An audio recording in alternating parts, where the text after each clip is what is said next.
hello लोगोफोर बरायबाय फिन खनसेबाव चेनेलाव दा बे समाव बिग आपडेट सफैदों गोदान साख्रि ग्रेड 3 आरो ग्रेड 4 BTC साख्रि स' लिंकआबो एक्टिभ जाबाय लास्ट डेट बारा गोबाव गैया 27 मे दा बे पस्टआ ग्रेड 3 आरो ग्रेड 4 आ सोरनि फैदों जों बेखौ नायगोन दा बेजों लोगोसे BTC एडमिटआ डाउनलड खालामदो जायफ्रानोखि मोनाखै ट्राइ खालामबाय था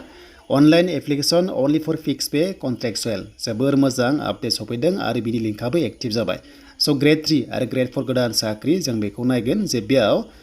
सोर इलिजिबल जायो आरो बोरै मोनगोन बे साख्रिखौ जोङो नायगोन अफिशियेल नटिफिकेशन बेखायनो जों रिड मोराव क्लिक खालामनाय लोगो लोगो लिंकआबो एक्टिभ जाबाय एप्लाइ खालामनो हाबाय नाथाय सोर खालाममारनो हायो जों बेखौ नायनोसै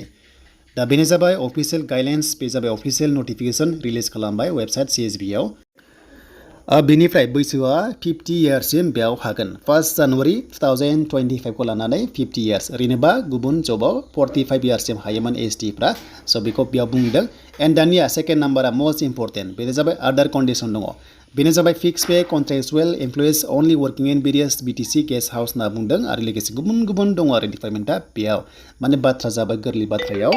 जायनोखि माने कन्ट्रेक्चुएल मावगासिनो ग्रेड 3 ग्रेड 4 BTC गेस्ट हाउसानो जा बा सेक्रेटारि अफिसाव जा बा गुबुन गुबुन डिपार्टमेन्ट BTC नि आन्दाराव जि दङ बेयावलायनो माने ग्रेड 3 आरो ग्रेड 4 मावदोंमोन जाय बिथांमोना स' बिसोरनि थाखाय स्पेशेल चान्स फैदों गोल्डेन चान्स बेनो जाबाय साख्रि आरो बे साख्रिया बोरै जागोन मा पस्ट दङ सब मेनसन खालामाखै बाट 2020 उनावथ' कन्ट्रेक्ट जब होदोंबाबो नोंथांमोना जायफ्रा मावदों इलिजिबल जानाय नङा बेनो जाबाय 10 इयार्स बुंखादों जायनोखि 10 इयार्स जाबाय साख्रि मावनाय एबा बारा जाबाय स' बिथांमोनासो बेयाव इलिजिबल जायनोखि एमप्लयिज दङना कन्ट्रेक्ट बेसिसाव गुबुन गुबुन डिपार्टमेन्टआव हमना ला BTC गेस्ट हाउस जा बा अफिस जा जि दङ नोंथांमोना थ' बिथांमोननि थाखाय गोल्डेन चान्सआ फैदों बेखायनो बेयाव बुंदों 10 इयार्स एक्सपिरियेन्सआ नांगोन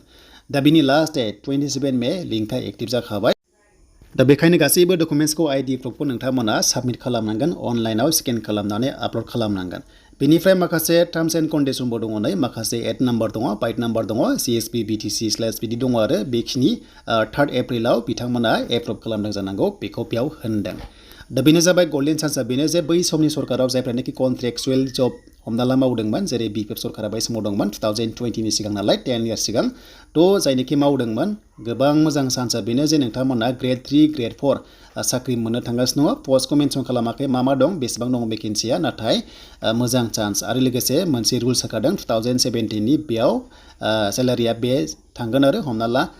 स्टार्टिं हमना ला 12,000 निफ्राय जागायनानै 52 प्लास ग्रेड 4 आव देन बेनिफ्राय ग्रेड 3 आ 14,000 निफ्राय जागायनानै 60,000 प्लास बेबायदि जायो सेलारि प्रसेसा